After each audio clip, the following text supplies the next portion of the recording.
Χαίρετε κυρίες και κύριοι, καλώς ήλθατε στη Μηχανή του Χρόνου. Σήμερα θα σας παρουσιάσουμε τα μεγάλα σαμποτάζ της αντίστασης στις σιδηροδρομικές γέφυρες του Γοργοποτάμου, του Ασοπού, αλλά και την ανατείναξη της σύραγγας στο Κούρνοβο. Η επιχείρηση στο Γοργοπόταμο ήταν το πρώτο μεγάλο χτύπημα στις δυνάμεις του άξονα. Ακόμα και ο Χίτλερ εξαγριώθηκε με αυτό το χτύπημα. Στις 25 Νοεμβρίου 1942, 12 Βρετανοί σαμποτέρ με τη συμβολή των αντάρτικων ομάδων του Ελλάς και του Έδες ανατείναξαν τη γέφυρα, κόβοντας στα δύο το σιδηροδρομικό δίκτυο της χώρας. Το σχέδιο οργανώθηκε από τη Βρετανική κατασκοπευτική ομάδα ΣΟΕ με σκοπό την καθυστέρηση του ανεφοδιασμού του στρατηγού Ρόμελ που δρούσε στη Βόρεια Αφρική. Όμως, χωρίς τη συμβολή της Ενωμένης Ελληνικής Αντίστασης, το σχέδιο θα έμενε στα χαρτιά. Μετά το χτύπημα στο Γοργοπόταμο, σε κάθε αμαξοστοιχεία υπήρχε ειδικός χώρος κράτησης ή μια σιδερόφραχτη κλούβα με Έλληνες εχμαλώτους, οι οποίοι λειτουργούσαν ως ανθρώπινη ασπίδα. Το 1943, άνδρες του Ελλάς ανατείναξαν ένα τρένο που περνούσε από τη σύραγγα του Κούρνοβου. Έτσι, εκτός από τους περίπου 150 Ιταλούς και 7 Γερμανούς, σκοτώθηκαν και 50 Έλληνες κρατούμενοι. Λίγο αργότερα οι Βρετανοί κομμάντος κατάφεραν κάτι που οι Γερμανοί το θεωρούσαν αδύνατο, να ανατινάξουν την απόρθητη σιδηροδρομική γέφυρα του Ασοπού. Ήταν ένα απίστευτο κατόρθωμα, καθώς κατάφεραν να περάσουν μέσα από το δύσβατο φαράγγι, να αναρριχηθούν στα απότομα βράχια και να ξεπεράσουν το εμπόδιο δύο ορμητικών καταρακτών. Το σαμποτάζ όμως, για το οποίο μίλαγε όλη η Ευρώπη, έγινε πρώτα στο Γοργοπόταμο.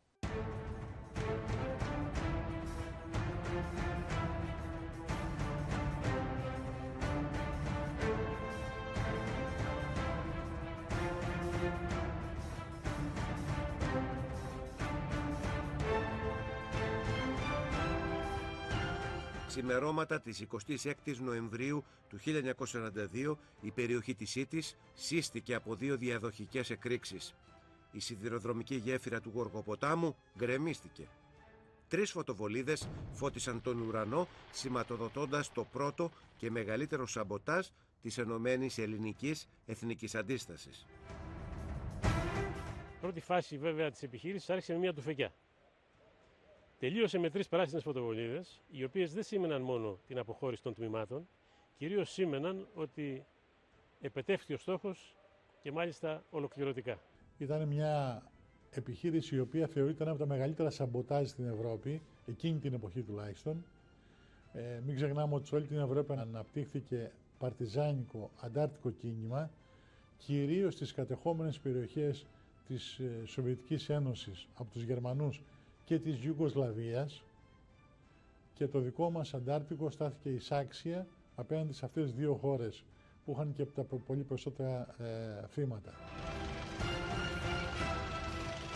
Όλα ξεκίνησαν περίπου 3 μήνες νωρίτερα. Η επιχείρηση που ονομάστηκε Harling οργανώθηκε από το στρατηγείο της Μέσης Ανατολής στο Κάιρο. Σκοπός των Βρετανών ήταν να πλήξουν τις μεταφορές του στρατηγού Ρόμελ. Εκείνη την περίοδο στη Βόρεια Αφρική πραγματοποιούνταν μια πολύ μεγάλη σύγκρουση ζωτικής σημασίας για το συμμαχικό στρατόπεδο, το οποίο προσπαθούσε να αποκρούσει την εκστρατεία του Ρόμελ. Οι Βρετανοί ήξεραν ότι ο κύριος όγκος πολεμοφοδίων, όχι μονάχα στο Ρόμελ, αλλά σε όλη την Ελλάδα και καύσιμα, περνάει από τις γέφυρες αυτές. Δεν χωρούσε αμφιβολία. Δεν υπήρχε άλλος τρόπος μεταφοράς. Δηλαδή, για να γίνει μια μεταφορά, ας πούμε, 600-700 τόνων, με όρους εποχής, χρειαζόντουσαν 300 με 400 αυτοκίνητα. Ενώ ένα τρένο ήταν υπεραρκετό για να κουβαλήσει και στρατιωτικό υλικό αλλά και ανθρώπους. Για τη διενέργεια σαμποτάζ, οι Βρετανοί είχαν δημιουργήσει ειδική ομάδα. Συγκροτείται λοιπόν ήδη από το 1940 μία Βρετανική υπηρεσία ανορθόδοξου πολέμου, η Special Operations Executive, η SOE, η οποία έχει ως στόχο τη διεξαγωγή σαμποτάζ, κατασκοπίας και αναγνωριστικών επιχειρήσεων στα κατεχόμενα από τον άξονα εδάφη. Αποτελούνταν κυρίως από ανθρώπους που ήξεραν τη γλώσσα ή την κουλτούρα κάθε χώρας και γι' αυτό το λόγο πολλοί από αυτούς δεν ήταν στρατιωτικοί, αλλά ήταν μελετητές της ιστορίας κάποιας χώρας, αρχαιολόγοι, φοιτητές, ερευνητές γενικότερα, ακαδημαϊκοί. Υπάρχει και ένα ανέκδοτο που λέγεται ότι λεγόταν μεταξύ των μελών της OSS, της Αμερικάνικης αντίστοιχης υπηρεσίας, ότι υπήρχαν και δρούσαν τόσοι πολλοί ακαδημαϊκοί Βρετανοί στην Ελλάδα, που την Βόρεια Ελλάδα την έλεγχε η Οξφόρδη και την Νότια το Κέμπριτζ.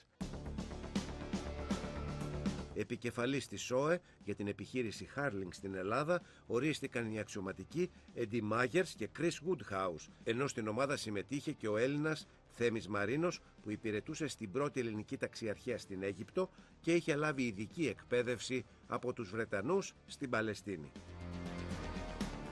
Η αποστολή αποτελείται από 12 άτομα. Όλοι τους ήταν Βρετανοί, Νεοζηλανδοί, Άγγλοι, ένας Ινδός, Αγγλο-Ινδός, ο Ιντεργκίλ και ο μόνος Έλληνας εγώ.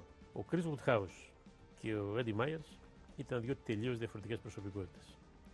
Ο ένας ήταν ο Myers, πιο μεγάλος βέβαια από τον Woodhouse, ήταν σοβαρός, τον ενδιέφερε περισσότερο το αποτέλεσμα της δράσης για λογαριασμό του συμμαχικού στρατού συνολικά και πολύ λιγότερο η ίντριγκα, η πολιτική, η οποία μάλιστα επηρέαζε καθοριστικά ανθρώπους όπως ήταν οι ανταρτικές ομάδες, οι οποίοι δεν ήταν μοιημένοι, αν εξαιρέσουμε πολύ λίγους, σε αυτό το παιχνίδι, το οποίο ο Chris Woodhouse το έπαιζε με πολύ σκληρότερο τρόπο. Αυτά τα στελέχη της SOE, όπως ο Woodhouse, παίρνανε και υψηλούς στρατιωτικούς βαθμούς, παρότι δεν είχαν πολύ μεγάλη εμπειρία στρατιωτική, ακριβώς για να είναι σε θέση να τίθενται επικεφαλής στρατιωτικών επιχειρήσεων και ουσιαστικά να διατάζουν ανθρώπους που συμμετείχαν στις αντιστασιακές οργανώσεις της κάθε χώρας. Τα μέλη της ΟΕ συνεργάστηκαν με την ελληνική αντιστασιακή ομάδα που είχε την κωδική ονομασία Προμηθέας 2. Οι Βρετανοί είχαν ενημερωθεί ότι στην Ελλάδα δρούσαν αντάρτικες ομάδες οι οποίες θα βοηθούσαν στην επιχείρηση. Είχαμε πληροφορία ότι θα μας περιμένανε οι αντάρτες εκεί που θα πηγαίναμε. Η υπηρεσία δεν ήξερε τίποτα ούτε περί ΕΑΜΕΛΑΣ, ούτε περί ΕΔΕΣ, τίποτα δεν ήξερε. Αλλά ξέρανε ότι είναι αντάρτες στη Γιώνα. Οι πληροφορίες δεν απήχαν πολύ από την πραγματικότητα. Εκείνη την εποχή το ελληνικό αντάρτικο ήταν στα σπάργανα. Ούτως ή άλλως διεθνώς, η ένοπλη αντίσταση αναπτύχθηκε από τα τέλη του 1942 κατά κύριο λόγο και κυρίως από το 1943 και μετά. Στην Ελλάδα η ομάδα του Άρη Βελουχιώτη είχε ήδη βγει στο βουνό και είχε αρχίσει να αναπτύσσει τον Ελλάς, όπως και από το καλοκαίρι του 1942 η ομάδα του Ναπολέοντα Ζέρβα, το στρατιωτικό δηλαδή σκέλος του ΕΔΕΣ.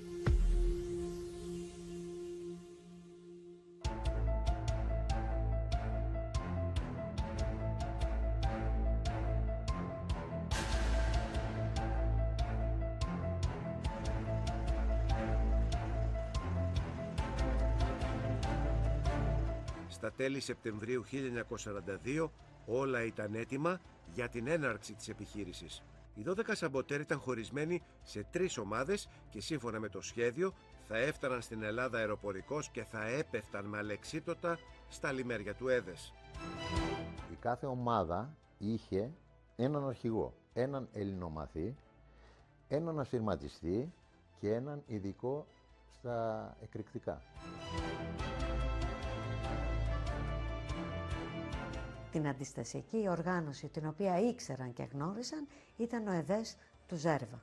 Δεν γνώριζαν οι Βρετανοί όταν έπεφταν στην Ελλάδα ότι υπήρχε και μία άλλη μεγαλύτερη αντιστασιακή οργάνωση του Ελλάς. Παρά το σχεδιασμό, οι αποστολές δεν έπεσαν ταυτόχρονα στην Ελλάδα και η άφιξή τους ήταν μια μικρή περιπέτεια. Πρώτη επιχείρηση έγινε στις 28 προς 29 Σεπτεμβρίου, όπου δεν βρήκανε τις φωτιές που περιμέναν, γιατί είχαν συνεννοηθεί μέσω ασυρμάτων ότι θα υπήρχαν στα βουνά μας και ιδίως στα άγραφα θα υπήρχαν κάποιες φωτιές ως σήματα για να πέσουν. Δεν τα βρήκαν, ξαναγύρισαν πίσω. Μετά από μία μέρα επανέρχονται, αλλά πέφτουν οι 2 τετραμελείς αποστολές, ενώ η τρίτη ξαναγύρισε στο Κάιρο. Έγινε το εξής όμως. Επειδή χάλασαν οι ασύρματοι, δεν μπορέσαν να έχουν την επαφή που ήθελαν με τον στρατηγό Ζέρβα, ο οποίος τα λιμέρια του ήταν στην Άρτα. Αυτοί είχαν πέσει πιο νότια, στην Κιώνα. Πράγματι ήρθαμε, είμαστε έτοιμοι να πηδήσουμε, γυρίσαμε γύρω-γύρω και τελικά γυρίσαμε πίσω. Όταν γυρίσαμε πίσω, μάθαμε ότι τα άλλα αεροπλάνα προσγειώσανε τους αλεξιπτωτιστές τους. Εμείς δεν μπορούσαμε να επανέλθουμε πάλι, διότι έπρεπε να περιμένουμε το καινούριο φεγγάρι, ύστερα από 4 εβδομάδες. Η ομάδα του Έντι Μάγερς αμέσως μετά την προσγείωση συναντήθηκε με τον αντάρτη του Ελλάς Καραλίβανο, ο οποίος πριν από τον πόλεμο δρούσε ως λίσταρχος στην περιοχή. Ο Μάγερς τα χάσε. Γράφει στο βιβλίο του, μου φάνηκε σαν χριστουγεννιάτικο δέντρο. Ήταν στολισμένος, λέμε, λίρες, δεν ήταν λίρες. Ήταν τα απαραίτητα συνοδά της στολής του, του ντουλαμά δηλαδή, όπως λέμε λίγο βορειότερα. Είναι κάτι πολλές φορές ασήμια, τα οποία κρέμαγε πάνω του, είχε για ταγάνι, είχε και ένα πιστόλι. Όμως οι αγωνιστές αυτοί στράθηκαν μέχρι το τέλος, ο Δήμος Καραλίβανος και οι λοιποί, συνεπείς στον όρκο που είχαν δώσει στον Ελλάς, παρότι προέρχονταν από παλιούς κλαρίτες, δηλαδή από ανθρώπους που είχαν βγει πριν από την κατοχή στο βουνό, είτε για χρέη τιμής, είτε για χρέη προς το δημόσιο, αν τους κυνηγούσε ο χωροφύλακας. Ο Καραλίβανος βοήθησε τη Βρετανική αποστολή και όταν οι δύο ομάδες ενώθηκαν, βρήκαν καταφύγιο στη σπηλιά της Τρόμης μέχρι να έρθουν σε επαφή με τον στρατηγό Ζέρβα.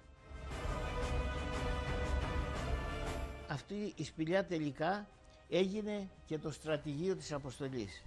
Εκεί γίνανε και τα σχέδια, εκεί γίνανε οι προετοιμασίες, γίνανε τα πάντα.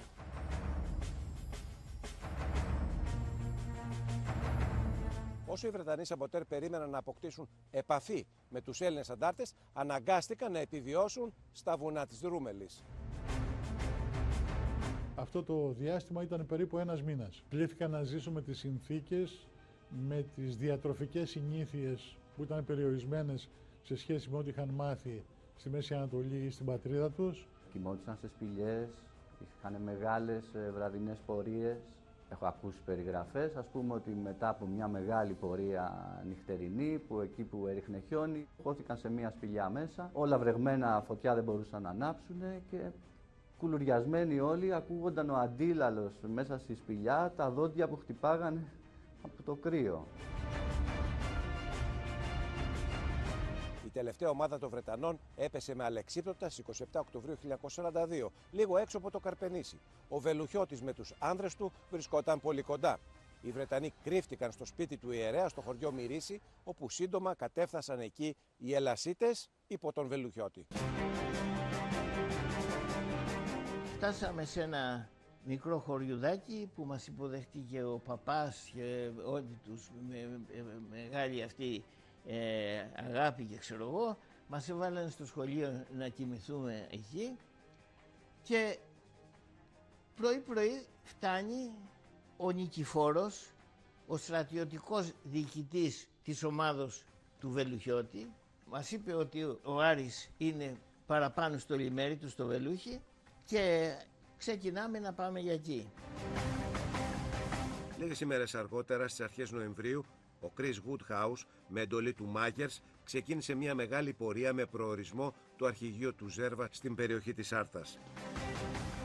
Ο οποίος ήταν δεινός στα πόδια, παρόλο ήταν ευγενής λόρδος, ξέρω εγώ, κανένας κατσαπλιάς δεν μπορούσε να τον πιάσει στα πόδια. Ήθελες μέρες πολλές να πας στην Ήπειρο. Όλη αυτή την περίοδο ο Άρης ήταν 1-2 ώρες από τα πόδια των Βρετανών. Δεν θέλησαν να κάνουν καμία επαφή. Ο Άρης είχε πολύ μεγαλύτερη δύναμη, βέβαια αυτά αποδείχθηκαν μετά. Γιατί όταν πέφτουν σε μια κατεχόμενη χώρα δεν γνωρίζουν τι γίνεται, ποιος είναι ποιος κλπ. Θα μπορούσαν να έχουν χρησιμοποιήσει τμήματα του Ελλάς, όμως ήξεραν ότι αυτή η επιτυχία που θα χρεωνόταν στον Ελλάς θα πολλαπλασίαζε τη δύναμή του. Ο Woodhouse εντόπισε τον Ζέρβα και τον ενημέρωσε ότι χρειάζεται τη στρατιωτική του βοήθεια για το σαμποτάζ. Σημειωτέα ότι προηγουμένως ο Κρίς είπε στο Ζέρβα ότι εάν δεν πάμε κάτω, ο Έντι είναι αποφασισμένος να τενάξει μόνος του τη γέφυρα και αν αποτύχει να αυτοκτονήσει. Γι' αυτό και ο Ζέρβας του είπε τότε, γράψεις στον αυτόν, στον αρχηγό σου, ότι θα πάμε όλοι μαζί κάτω. Στο άκουσμα ότι θα πάει και ο Ζέρβας, ο Κρίς ενθουσιάστηκε τόσο που αλήθεια στρατηγία του λέει, θα έρθείτε, εσύ θα έρθω με του. Εγώ δεν στέλνω τις αντάρτες μόνος του. Σύμφωνα με μια εκδοχή, οι Βρετανοί θα προχωρούσαν στην ανατείναξη μόνο με τη βοήθεια του Έδες, αλλά διαπίστωσαν ότι η δύναμή του δεν αρκούσε και έτσι ζήτησαν τη σύμπραξη και του Βελουχιώτη. Ο Βελουχιώτης ήταν αρχικά διστακτικός γιατί δεν είχε ολοκληρωμένη ενημέρωση για το σχέδιό τους και ούτε τους γνώριζε πριν από την άφιξή τους. Ο Άρης λοιπόν του λέει του πατέρα μου, Νικηφόρε, κάνουμε ένα τακτικό ελιγμό, 2 μέρες είναι μαζί μας και θα τους στείλουμε εκεί που θέλουν, αλλά ποιος μου είπε εμένα, ποιοι είναι αυτοί? Και λέει ο πατέρας μου, δηλαδή η καπετάνια λέει, τι είναι, δεν είναι συμμαχοί μας αξιωματικοί? Του λέει, κοίτα να δεις, άμα είναι Εγγλέζοι, μπορεί να έχουν έρθει εδώ να ρίξουν και κανένα γεφύρι. Ο Άρης είχε συλλάβει και χωρίς να έχουν μιλήσει. Αλλά στο τέλος λέει, θα μας δέσουν πάλι στο άρμα τους, όπως κάνουν τόσα χρόνια. Όταν ο Βελουχιώτης ενημερώθηκε επίσημα για τα σχέδια των Βρετανών, δέχτηκε να συμμετάσχει. Σύμφωνα με μια άλλη εκδοχή, ο καπετάνιος του Ελλάς καθυστερούσε την απάντησή του. Τότε ο Ζέρβας με επιστολή του ζήτησε να συναντηθούν ώστε να τον ενημερώσει για την επιχείρηση. Το γράμμα προς τον Άρη Βελουχιώτη το έγραφε. Ταγματάρχη Άρη του λέει και δεν λοιπά. Σε περιμένω τις 14 του μηνός στη Βίνενη, έχω μαζί μου έναν Άγγλο σύμμαχο αξιωματικό για να συζητήσουμε για ένα σπουδαίο γεγονός, εθνικό γεγονός. Ο Άρης ο Βελουχιώτης είχε διαταγές από την Κεντρική Επιτροπή από την Αθήνα να μην λάβει μέρος σε καμία επιχείρηση και με τους συμμάχους. Ναι. Λοιπόν, αλλά αυτός άρχισε να καταλαβαίνει ότι εδώ, όταν θα γίνει η επιχείρηση, χαθήκαμε. Δεν μπορούμε μετά να στρατολογήσουμε κανένα νέο εθνικό απελευθερωτικό αγώνα. Ανεξάρτητα από τις εκδοχές, οι 2 αρχηγοί της αντίστασης συναντήθηκαν στη Βίνιανη και συμφώνησαν να συνεργαστούν μεταξύ τους και με τους Βρετανούς. Οι αρχηγοί ήταν τόσο ενθουσιώδεις για την επιχείρηση που το γλέντισαν. Ο χορός τους που απαθανατίστηκε αποτελεί μέχρι τις ημέρες μας σύμβολο της ενότητάς τους.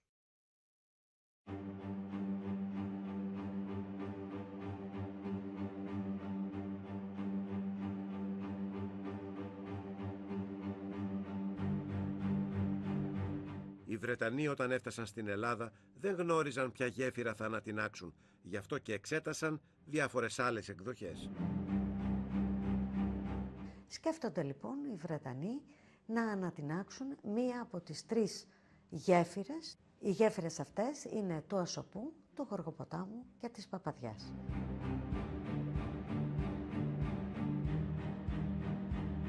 Μετά από παρακολούθηση, οι Βρετανοί αποφάσισαν να χτυπήσουν τη γέφυρα του Γοργοποτάμου, η οποία είχε ισχυρή φρουρά, αλλά είχε ευκολότερη πρόσβαση. Γιατί επελέγει αυτή η γέφυρα?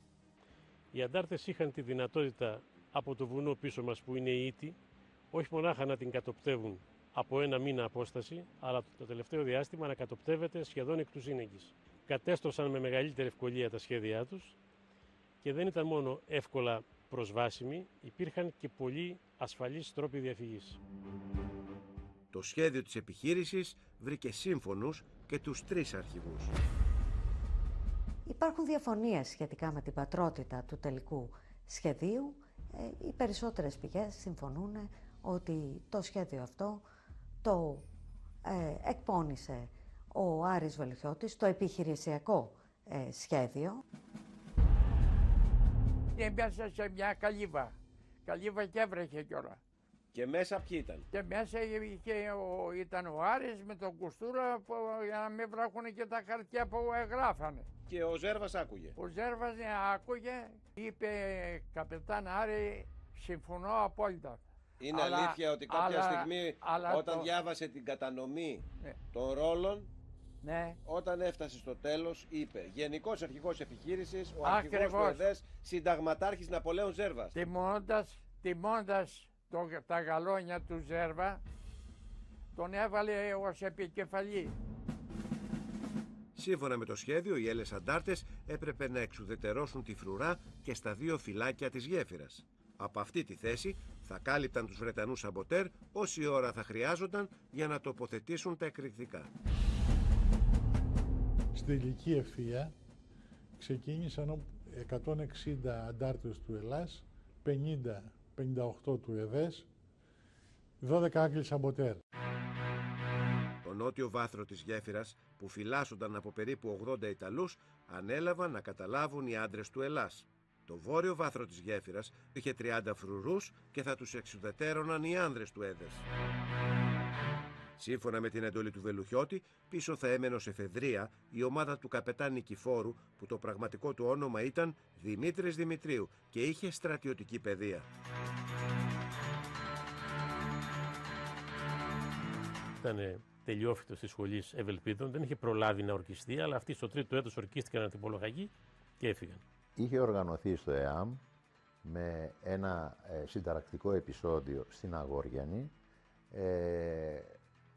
Μετά από λίγο καιρό του είπαν ότι θα βγει επικεφαλής μιας ομάδας στην Παρνασσίδα. Μέσα σε λίγο καιρό ορίστηκαν 3 αρχηγοί. Ο ένας ήταν ο πολιτικός αρχηγός, έτσι. Ο δεύτερος ήταν ο στρατιωτικός και ο τρίτος ήταν ο καπετάνιος. Ήταν αρχηγός στρατιωτικός ο Νικηφόρος, ο πατέρας μου. Οποιοσδήποτε άνθρωπος, έτσι, ακόμα και στρατιωτικός και στρατιώτης, όταν βλέπει ότι δεν θα κινδυνεύσει τόσο πολύ, λίγο καταλαγιάζει ο φόβος, ας πούμε, γιατί όλοι έχουμε φόβο, έτσι. Αλλά την ίδια στιγμή είχε ένα σαράκι μέσα του. Λέει, γιατί με έβγαλε εμένα ο Άρης εκτός αποστολής ουσιαστικά. Και πάει και λέει στον Άρη, καπετάνιε, γιατί μου το έκανες αυτό, γιατί με αφήνεις εμένα έξω από την αποστολή. Ο Δημήτρης Δημητρίου περιέγραψε πώς αντέδρασε όταν άκουσε την απόφαση του Βελουχιώτη. Όταν μου ανέθεσε την αρχηγία της εφεδρείας, εγώ ένιωσα ταυτοχρόνως 2 συναισθήματα. Το ένα ήταν ότι απόψε γλιτώνω. Νυχτερινή επιχείρηση ήτανε, δύσκολος οχυρωμένος ο στόχος, λέω θα περάσω ασφαλής απόψε. Την ίδια στιγμή όμως μέτρωγε μέσα η σκέψη ότι θα περάσω από τον Γοργοπόταμο ως απλός διελθόν, απλός παρευρισκόμενος. Πήγα λοιπόν και είπα στον Άρη, λέω καπετάνιε, δεν βρήκες τίποτα άλλο να μου αναθέσεις απόψε την εφεδρεία? Γύρισε με κοίταξε χαμογελώντας και μου λέει, κρίμα Νικηφόρε που είσαι και μόνιμος αξιωματικός. Του λέω γιατί? Λέει, δεν ξέρεις ότι οι μάχες κερδίζονται με τις εφεδρείες? Το μουσείο μας διαθέτει ένα χάρτη, το Μουσείο Εθνικής Αντίστασης Ηλιούπολης, ένα χειρόγραφο χάρτη, τον οποίο μας έχει δωρήσει ο γιος του Δημήτρη Δημητρίου, καπετάν Νικηφόρου, Πέτρος Δημητρίου. Είναι ακριβώς η επιχείρηση του Γοργοπόταμου, φτιαγμένος με πενάκι ο χάρτης. Έκατσε λοιπόν πολλά χρόνια μετά το 1976 και έφτιαξε το χάρτη με τις θέσεις των ανταρτών, των Ιταλών, τα σημεία της επίθεσης, σταθμό διοίκησης. Μία άλλη ομάδα ανταρτών ανέλαβε να υπονομεύσει τις σιδηροδρομικές γραμμές κοντά στη γέφυρα, ώστε να μην μπορεί να πλησιάσει τρένο με ενισχύσεις των Ιταλών και των Γερμανών. Ο Σπύρος Μπέκιος, ο καπετάν Λάμπρος, τέθηκε την τελευταία στιγμή επικεφαλής αυτής της ομάδας. Δεν πήγε στα βάθρα γιατί υπήρχε πρόβλημα συνεννόησης με τους Άγγλους σαμποτέρ. Κανένας Άγγλος δεν ήξερε από αυτούς ελληνικά και ο πατέρας μου δεν ήξερε αγγλικά.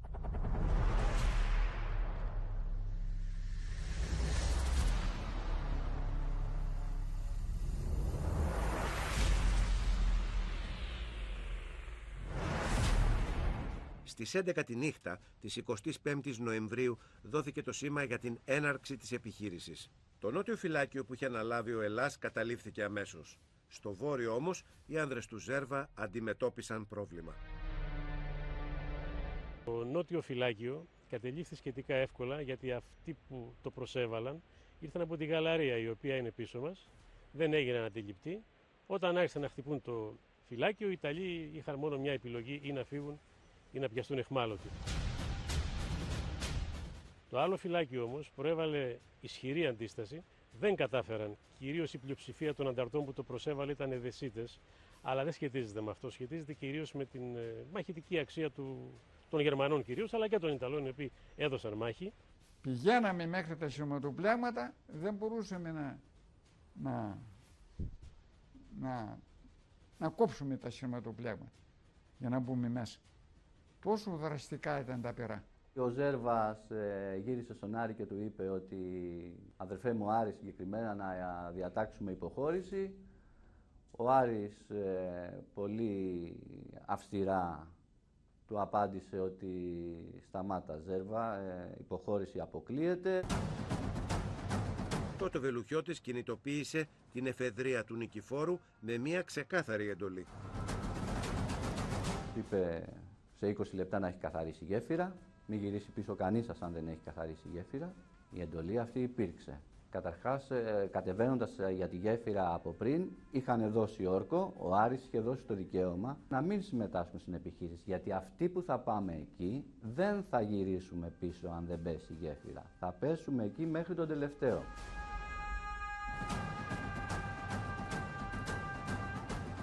Λέει ο Άρης του Ζέρβα, μη φοβάσαι στρατηγέ, ο Παλαός θα τα καταφέρει. Αυτό και έγινε, κατελήφθη γρήγορα το βάθρο, το βόρειο βάθρο. Οι Ιταλοί έφυγαν. Στην έκθεση του Βρετανού επικεφαλής Έντι Μάγερς, που τα τελευταία χρόνια αποχαρακτηρίστηκε από απόρριτη, διαβάζουμε: η δύναμη που αρχικά απέτυχε στο βόρειο άκρο της γέφυρας ήταν εξ ολοκλήρου μια δύναμη του Ζέρβα. Η ομάδα που έκοψε το σειρματόπλεγμα αποτελείται από 3 ή 4 άνδρες και ένα αξιωματικό. Όταν οι Ιταλοί άνοιξαν πυρ με πολυβόλα στη γραμμή του σειρματοπλέγματος, όλοι εκτός του αξιωματικού το έβαλαν στα πόδια, όπως και η υπόλοιπη δύναμη που τους ακολουθούσε. Ο αξιωματικός έπρεπε να υποχωρήσει για να συγκεντρώσει τους άνδρες του και να τους επαναφέρει μπροστά. Δεν νομίζω ότι θα ήταν σε θέση να το κάνει αυτό, αν δεν στέλναμε την εφεδρεία για να τον ενισχύσει και να βελτιώσει το ηθικό των δυνάμεών του. Οι αντάρτες είχαν μόνο 2 ελαφρώς τραυματίες και κανένα άλλο θύμα.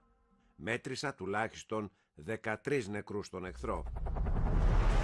Όταν η φρουρά εξουδετερώθηκε, οι σαμποτέρ μπόρεσαν να τοποθετήσουν τα εκρηκτικά στη γέφυρα, ώστε να γίνει η ανατείναξη.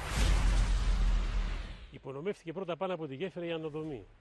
Αυτό το δικτυωτό που βλέπετε δηλαδή, το βόρειο και το νότιο κομμάτι, και εξεράγει το πρώτο και κατέρευσε. Αν δείτε και φωτογραφίες θα δείτε ότι αυτές τα 2 κομμάτια αυτά, το δεύτερο και το τρίτο, έχουν πέσει με έναν ιδιαίτερο τρόπο βέβαια, στηρίζονται από το πίσω μέρος, έχουν πέσει όμως από το νότιο μέρος. Κρεμάσανε. Ακούμε παρδιταγμένα σφυρίγματα. Παρδιταγμένα σφυρίγματα ήταν το σύνθημα ότι επίκειται η ανατείναξη της γεφύρας. Και η διαταγή ήταν όπου βρισκόμαστε να πέσουμε κάτω.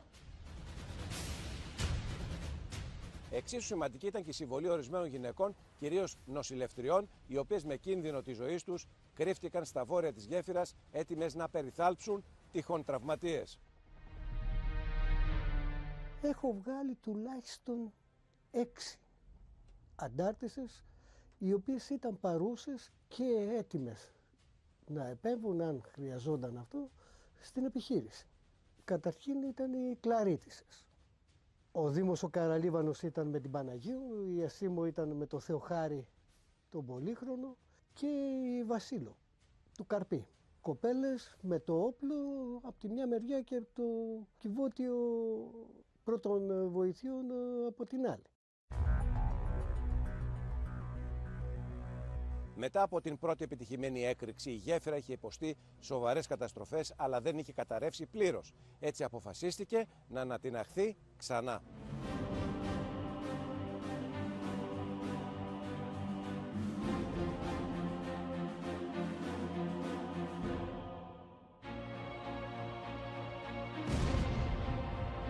Η γέφυρα έπεσε και η επιχείρηση ολοκληρώθηκε με επιτυχία. Χάλασε ο Θεός τον κόσμο. Τα βουνά της Χίτης απάνω νόμιζε πως κατρακυλούσαν και έρχονταν απάνω μας. Στο ουρανό να βλέπεις φωτιές, σιδερένια, τα δοκάρια να πηγαίνουν απάνω στο βουνό και να βλέπει να πέφτουν με δίνα μέσα, κάτω. Η έκρηξη ακούγεται και στην κατεχόμενη Λαμία, η οποία απέχει λίγο πάνω από 10 χιλιόμετρα σε ευθεία γραμμή από τη γέφυρα του Γοργοπόταμου. Οι Λαμιώτες με έκπληξη ξυπνούν από ένα φοβερό κρότο, χωρίς να γνωρίζουν τι πραγματικά συμβαίνει. Η μεγάλη έκρηξη ήταν η δεύτερη, ίσως γιατί εκεί είχαν περισσότερο χρόνο να τοποθετήσουν σωστά τα εκρηκτικά τους. Εδώ που σήμερα βλέπουμε τις μεταλλικές κατασκευές. Ακριβώς, μεταλλικές κατασκευές. Υπονομεύτηκε το νότιο άκρο της γέφυρας, το οποίο αντινάχθηκε και καταστράφηκε και αυτό. Η αποχώρηση από πού έγινε? Η αποχώρηση μετά από τις 3 φωτοβολίδες έγινε από το μέρος το οποίο έγινε και η επίθεση περίπου, και οι αντάρτες όλοι μαζί με τους Άγγλους, 160 άτομα των αριθμών, συναντήθηκαν στο Μαυρολιθάρι, όπου και γλέντισαν εκεί.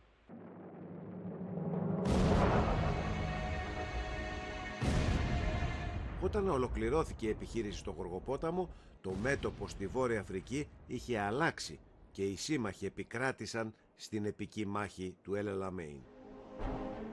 Την 23η Οκτωβρίου ο Μοντγκόμερι πέρασε στην αντεπίθεση και οι δυνάμεις των Γερμανών και των Ιταλών υποχωρούσαν συνεχώς, και όταν η γέφυρα ανατινάχθηκε, οι μάχες γινόταν επί τινησιακού εδάφους. Μπορούμε να πούμε ότι για το βασικό μέτωπο πραγματικά αργήσαν, αλλά δεν κατέρευσε το μέτωπο της Αφρικής. Εκεί δόθηκαν μάχες επί μήνες ακόμα. Οι εξελίξεις στη Βόρεια Αφρική δεν μείωσαν την αξία του σαμποτάζ στο Γοργοπόταμο, ειδικά για την απήχηση της αντίστασης στον ελληνικό λαό. Το γεγονός και μόνο ότι οι Έλληνες ένιωσαν κάποια στιγμή ότι μπορούν ενωμένοι να στραφούν εναντίον του εισβολέα, αυτό θεωρείται ένα ψυχικό ντοπάρισμα. Από το 42 τον Νοέμβριο και μετά μέχρι τον Νοέμβριο του 43 έχουμε μια γιγάντωση αριθμητική του κινήματος της αντίστασης, τόσο του Ελλάς και σε μικρότερο βαθμό και του ΕΔΕΣ, και έχουμε τις οργανώσεις πια του ΙΑΜ να κυριαρχούν σε κάθε χωριό σε όλη την Ελλάδα.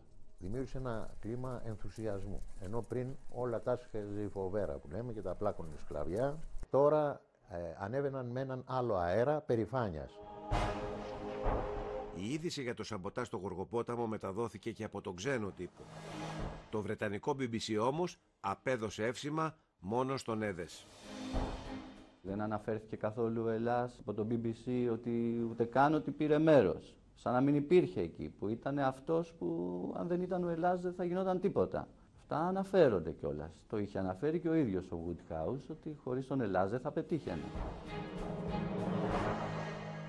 Σε αντάρτες του Ελλάς οι οποίοι παραπονέθηκαν, ο Άρης τους απάντησε: και τι θέλατε, να σας στήσουν οι Εγγλέζοι άγαλμα? Αυτός ο διαχωρισμός υπήρχε. Και σε μένα υποδεικνύει ότι από τότε υπήρχαν οι πρώτες σκέψεις διαχείρισης εκ μέρους των Εγγλέζων του αντάρτικου κινήματος.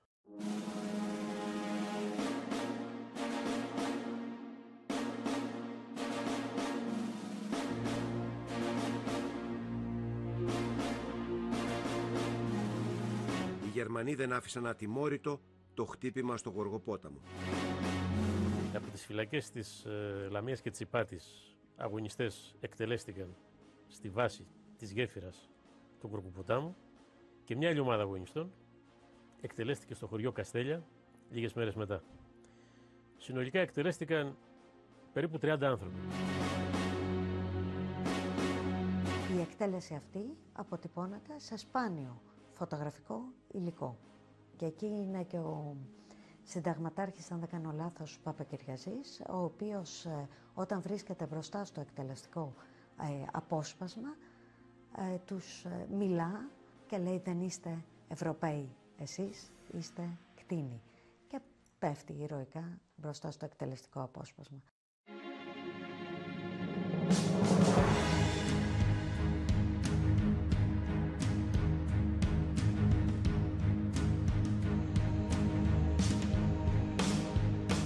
Η 22 χρόνια μετά το σαμποτάζ, το 1964, η κυβέρνηση επέτρεψε να εορταστεί η κορυφαία στιγμή της εθνικής αντίστασης. Ωστόσο, ο εορτασμός εξελίχθηκε σε τραγωδία. Στη διάρκεια του εορτασμού το κλίμα ήταν ήδη τεταμένο, γιατί στην πραγματικότητα είχαν αποκλειστεί οι εκπρόσωποι των αντιστασιακών οργανώσεων από την κατάθεση στεφάνων. Ένας λοιπόν από τους παρευρισκόμενους προσκυνητές πάτησε την ναύκη κατά προσωπικού. Αυτή εκτινάχθηκε 1 μέτρο στον αέρα και έσκασε το κύριο σώμα της εκεί και θέρισε κόσμο. 13 νεκροί και πάνω από 60 τραυματίες.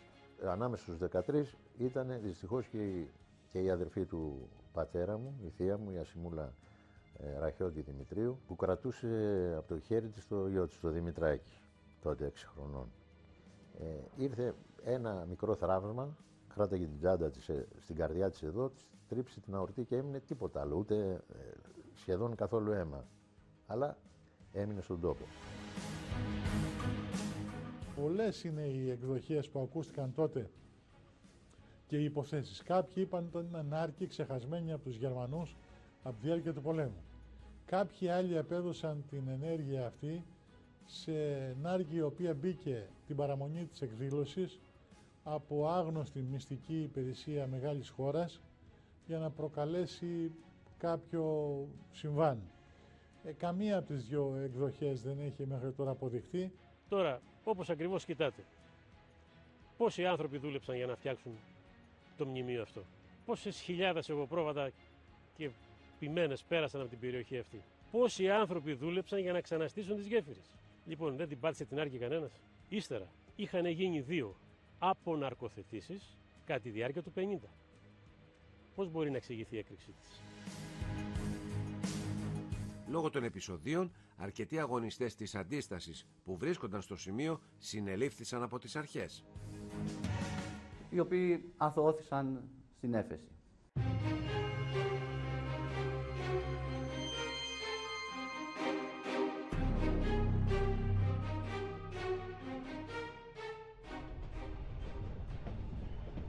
Ξημερώματα της Δευτέρας Ιουνίου 1943 ανατινάχθηκε η σιδηροδρομική σύραγγα στο Κούρνοβο της Θειότιδας, την ώρα που μέσα στο τούνελ περνούσε μια αμαξοστοιχεία γεμάτη με Ιταλούς. Ανατινάχθηκε η γαλαρία, εγκλωβίστηκαν σχεδόν όλοι μέσα, κάηκαν ζωντανοί. Δυστυχώς μέσα είχε και 50 Έλληνες ομήρους, τους οποίους χρησιμοποιούσαν ως ασπίδα οι Γερμανοί για να μην ανατινάζονται τα τρένα από τους αντάρτες. Ως επόμενο σκοτώθηκαν και αυτοί εκεί πέρα μέσα.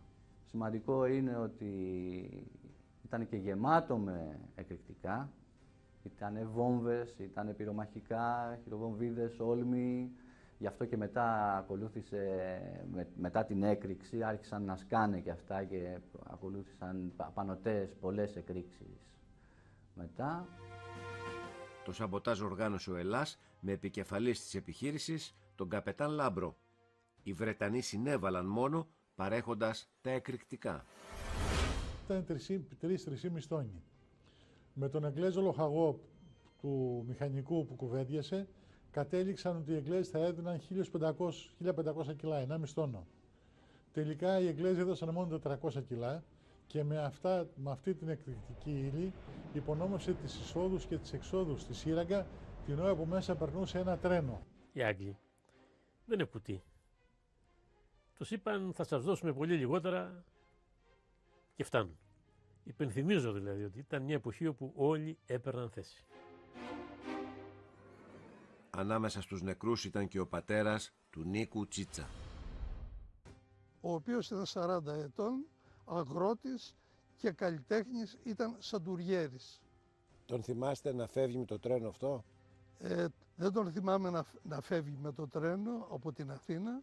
Τον θυμάμαι όμως στο σταθμό που σήμερα είμαστε εδώ, να είναι σταθμευμένη αυτή η μοιραία αμαξοστοιχεία επιβατική, η οποία σημειωτέων είχε το νούμερο 13.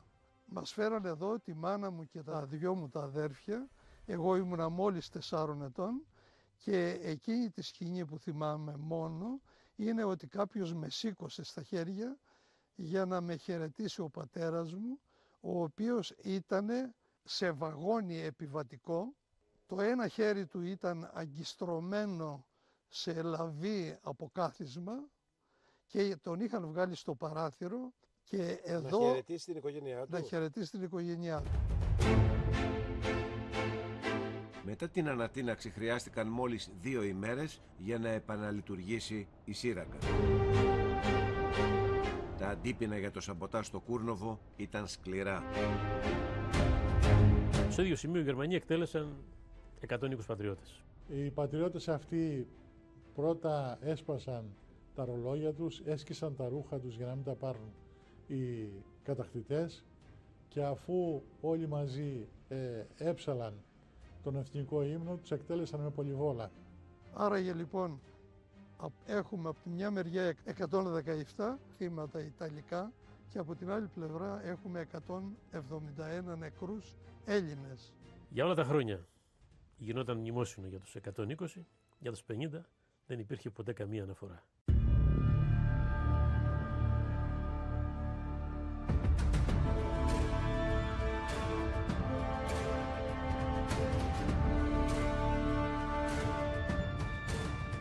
Οι Βρετανοί, παρόλο που δεν πήραν μέρος στην επιχείρηση στο Κούρνοβο, δεν σταμάτησαν τη δράση τους στην Ελλάδα.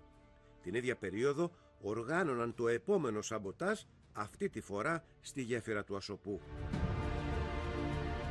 Συμμετέχει μια ολιγομελής ομάδα αποτελούμενη από 6 αξιωματικούς του Βρετανικού στρατού. Και αξίζει να γίνει ονομαστική αναφορά, πρόκειται για τον Jeffrey Gordon Creed, έναν μεγαλόσωμο Ροδεσιανό, ταγματάρχη του Βρετανικού στρατού, τον Kenneth Scott, ταγματάρχη του μηχανικού, 2 λοχαγούς, τον Don Stott και τον Harry McIntyre, τον λοχεία Charlie Matz και έναν στρατιώτη παλαιστινιανικής καταγωγής, τον Michael Curry, ο οποίος είχε συμμετάσχει και στην επιχείρηση της ανατείναξης της γέφυρας του Γοργοποτάμου.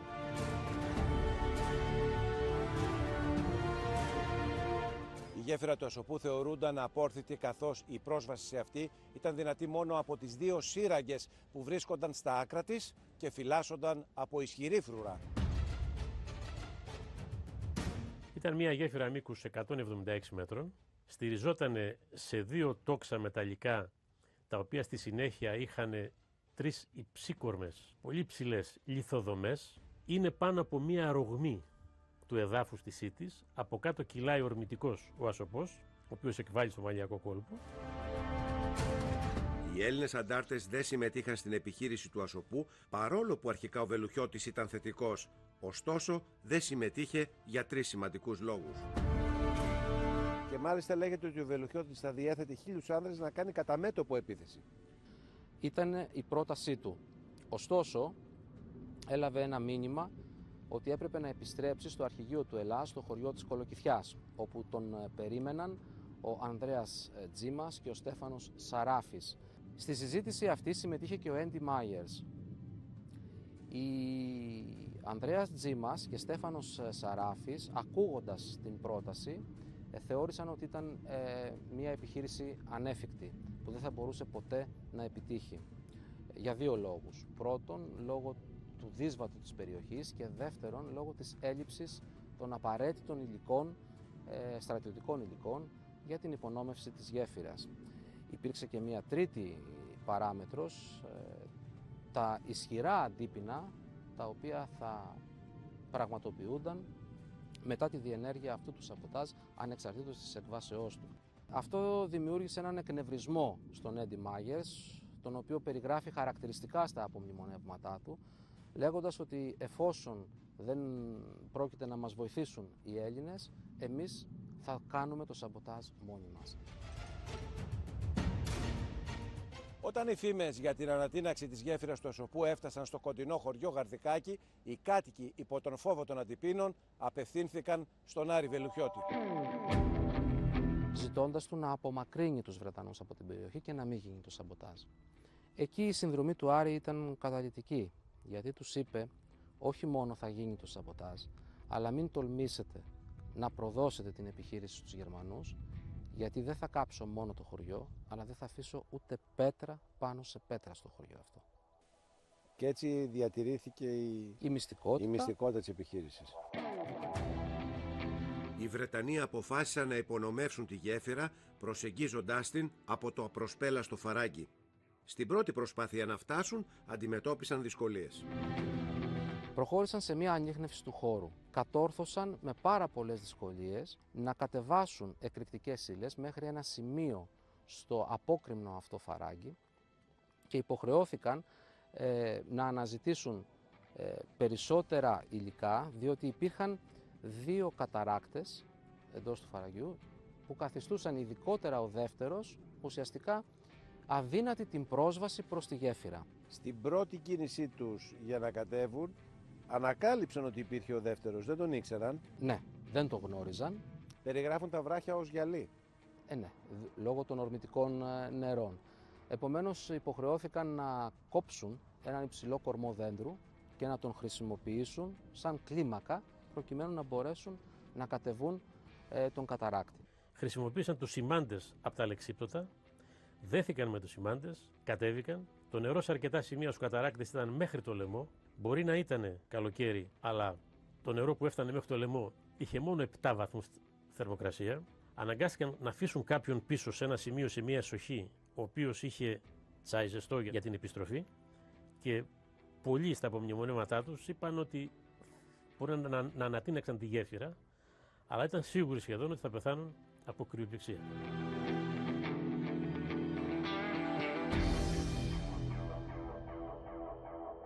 Στα βάθρα της γέφυρας οι Βρετανοί βρήκαν μια αναπάντεχη βοήθεια από τους ίδιους τους Γερμανούς. Είχαν τοποθετήσει ξύλινα υποστηλώματα για λόγους συντήρησης. Αυτές οι σκαλωσιές τους βοήθησαν να αναρριχηθούν και να υπονομεύσουν τη γέφυρα.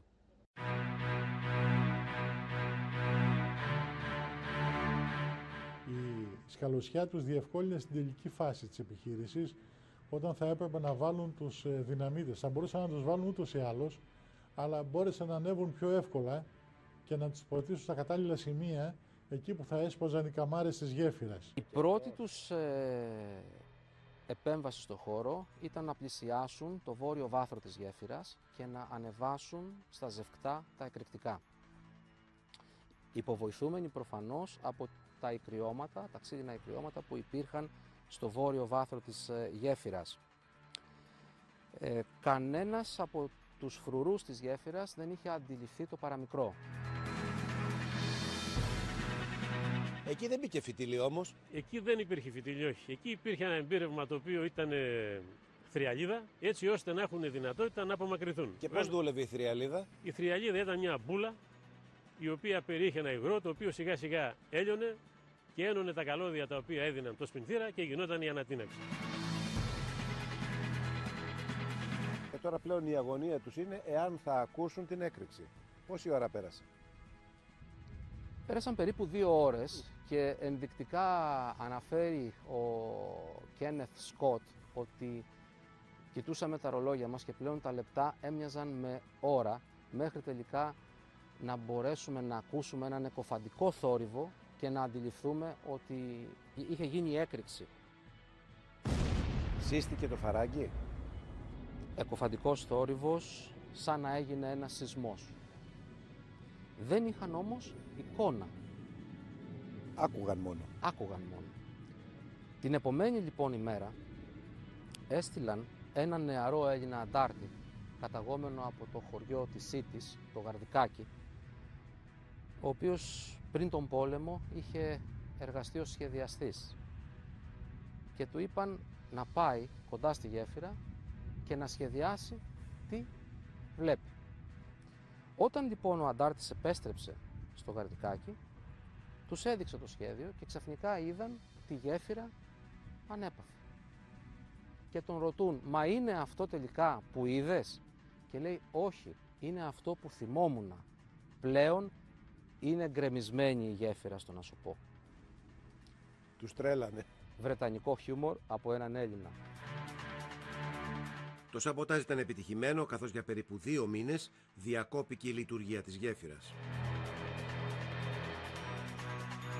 Μπόρεσαν οι κομμάντος να ελέγξουν αυτή την διαδρομή του τρένου για τους σκοπούς που είχαν διαταχθεί από το στρατηγείο Μέσης Ανατολής. Όταν οι Γερμανοί αποκατέστησαν μετά από κανένα δίμηνο, αφού τους έπεσε μια φορά και σκοτωθήκαν αρκετοί Έλληνες και αρκετοί Γερμανοί, την αποκατέστησαν σχετικά γρήγορα, άνοιξαν καινούργια γαλαρία.